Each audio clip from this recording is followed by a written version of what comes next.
How did high school go for everyone else? Click. Like this.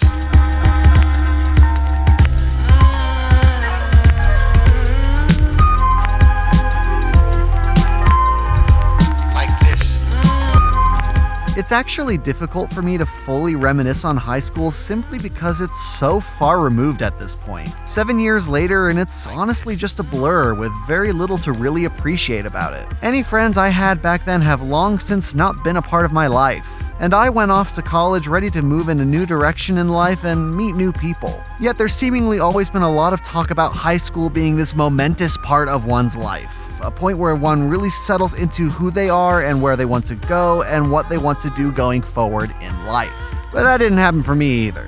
I'm only now getting a grasp on that stuff. In Japan, it's fair to say that high school is thought of as a watershed moment for the lives of young people, where they truly discover what they're all about.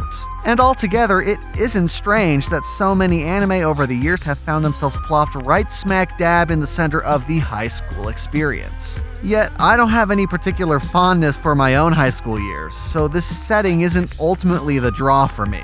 This is one such time where nostalgia for those years wasn't a motivating factor in giving it a go. Rather, it's all about how the setting is used to portray characters and how they change based around where they are and who they're with. In the case of one of Kyoto Animation's most recent efforts, it effortlessly captures lifelike growth during those tumultuous years through the lens of one member of the high school band.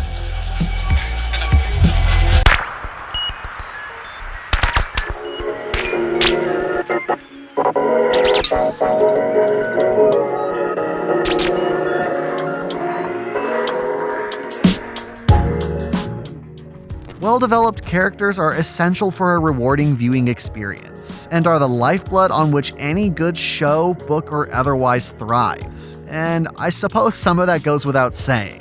Good characters equals good show. That isn't exactly an earth-shattering revelation. But still, there are so many anime where I can't be bothered to care about a character, mostly due to the fact that they've not been developed properly. Again, this happens in books, video games, you name it. However, when it comes to writing, when you're seeing everything through the lens of one person, it makes it easy for the author to let that character's thoughts flow freely. It's a pretty common occurrence to hear exactly what's going through their mind at any given time. But visual mediums aren't always as point blank in this regard. Additionally, it's boring to get a slow pan shot of someone every time we need to hear what's going on in their head. Instead, anime has a unique opportunity to really put its animation to good use by focusing instead on expressions and reactions to gather how a character is feeling. Someone grimacing at a conversation rather than inwardly talking about how uncomfortable they're feeling can be a much clearer way of conveying their feelings while also simply being more interesting. That's the kind of depth that animation can add to characters, and a strength I think it should always look to. Hibike Euphonium was then incredibly satisfying in that rather than merely reiterate the inward thoughts its protagonist has in the source material, it frequently looks to its animation to convey tone. And better yet, that its main character is in fact the centerpiece of the show, and a good one at that.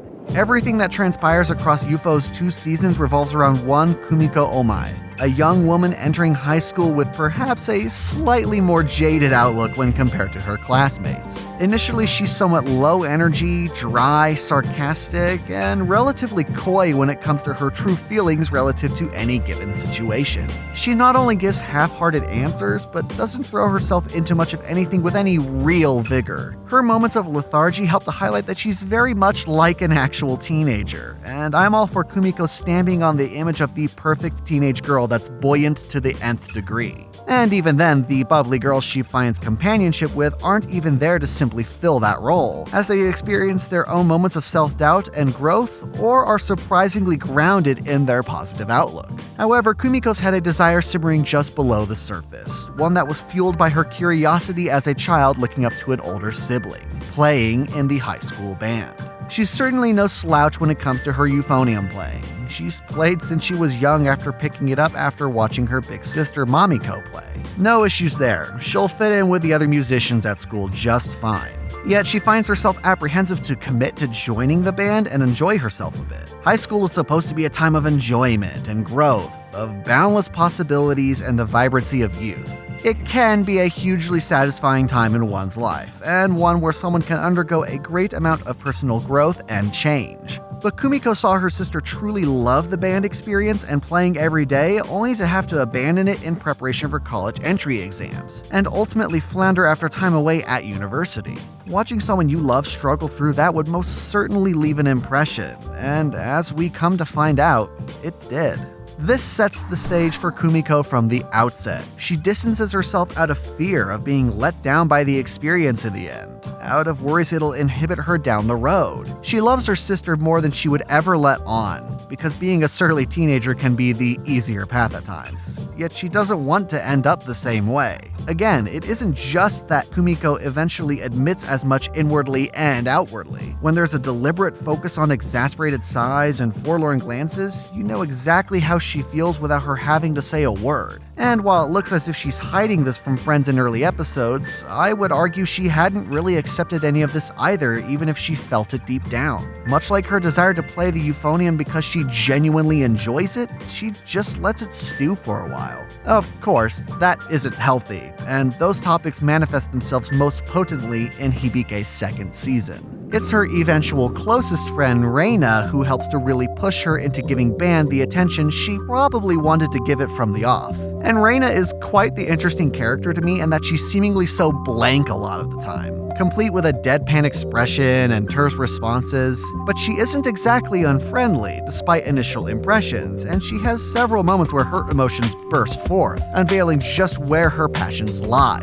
making it to nationals, the stage for any dedicated young musician looking to show off their skill. Just 1 year prior to meeting again at Kitauji, their choice of high school, Reina and Kumiko competed together in their final junior high performance, and Kumiko's apathetic tone to not placing well didn't sit right with Reina. After already being pushed to join by her childhood friend Shuichi and excitable companions Hazuki and Sapphire, upon going over the past with Reina, it ultimately gives Kumiko the push she needs to be a more active participant in the band experience, rather than a bystander. But Kumiko's attitude doesn't immediately become resolute in some miraculous turnaround, nor does it change the difficulties that come with getting to know new people. As anyone will know, young adults can be quite brash, to put it kindly, and some of the members get into arguments over how the band should be handled. This is normal. Everyone can't get along all the time. There will be differences of opinion.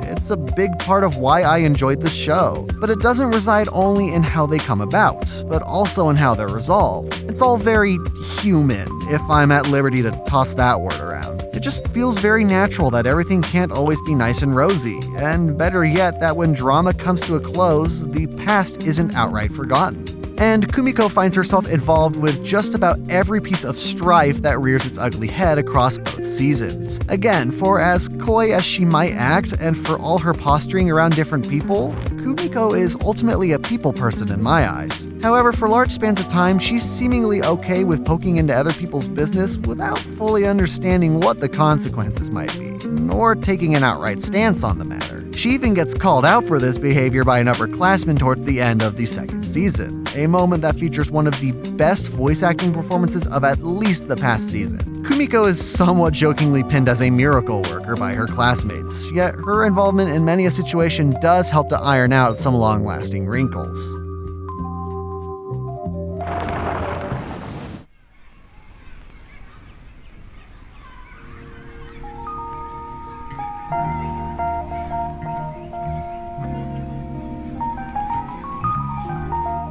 I adored my time with Hibike Euphonium simply because all of its characters felt like real people. I got to know who they were and see how they grew and overcame some of their personality quirks across the year of school they shared together. You don't have to have been in band to understand some of the frustrations that arise. A classmate getting annoyed that a new band member gets to play a solo before their upperclassmen isn't really that far-fetched, especially when the one contesting the teacher's decision is close to that upperclassman. Sure, it's brash and bratty and doesn't doesn't really help the whole group move forward, but the reasons for the contention aren't hard to understand. And it makes it even better when a year later the girl in question has clearly resolved to be better and is far more thoughtful than before. She still humorously gets fussy over little details, but she becomes far more perceptive of other people rather than looking inward to her own selfishness. Doesn't sound too tough to believe, eh?